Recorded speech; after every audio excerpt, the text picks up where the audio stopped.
afore time. It is similar to a hornpipe but slower and more stately, and contains many dot-cut snaps. A so-called Scotch snap is a short note before a dotted note, which in traditional playing is generally exaggerated rhythmically for musical expression. An example of a strathspey would be the song "The Bonnie Banks o' Loch Lomond," provided it is sung staccato. "You'll tak the high road, and I'll tak the low road, and I'll be in Scotland afore ye." Quote. Other examples are Auld Lang Syne and Coming Through the Rye. Because the strathspey rhythm has 4 strong beats to the bar, is played quickly, and contains many dot-cut snaps. It is a rhythmically tense idiom. 2. With a swung rhythm, as a release of the rhythmic tension created during the strathspey. It has been hypothesized that strathspeys mimic the rhythms of Scottish Gaelic song. Among traditional musicians, strathspeys are occasionally transmitted as cantaraged, a style of singing in which various syllables stand in for traditional bagpipe ornaments. The dance is named after the Strathspey region of Scotland, in Moray and Badenoch and Strathspey. Strathspey refers both to the type of tune and to the type of dance usually done to it. The strathspey is one of the dance types in Scottish country dancing. A Scottish country dance will typically consist of equal numbers of strathspeys, jigs and reels.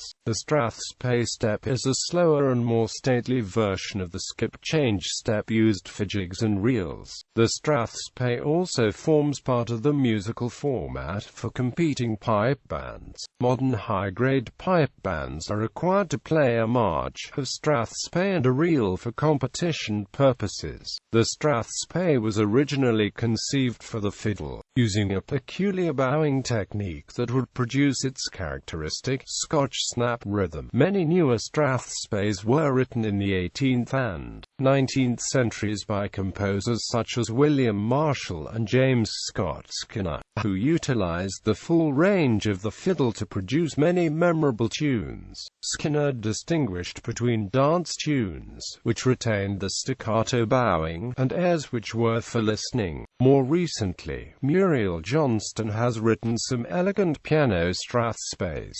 These days there are at least 4, some would say 7, varieties: the bouncy schottish, the strong strathspey, the song or air strathspey, all 3 of which can be enjoyed for dancing, and the competition strathspey for the Great Highland bagpipe, primarily intended as a display of virtuosity. Although band and solo competition bagpiping generally involves a complicated, heavily ornamented setting, traditional pipers often play simpler, more rhythmically driven versions. In the Irish tradition, strathspeys are largely relegated to the Scottish-influenced traditions of Donegal. Unlike many double-time tune types in the Irish tradition, strathspeys are articulated with 4 distinct beats to the bar, rather than 2. Unlike the Scottish counterparts, Irish strathspeys are played with a smoother, less jagged bowing articulation. The Irish repertoire also gravitates to tunes with long passages of triplets.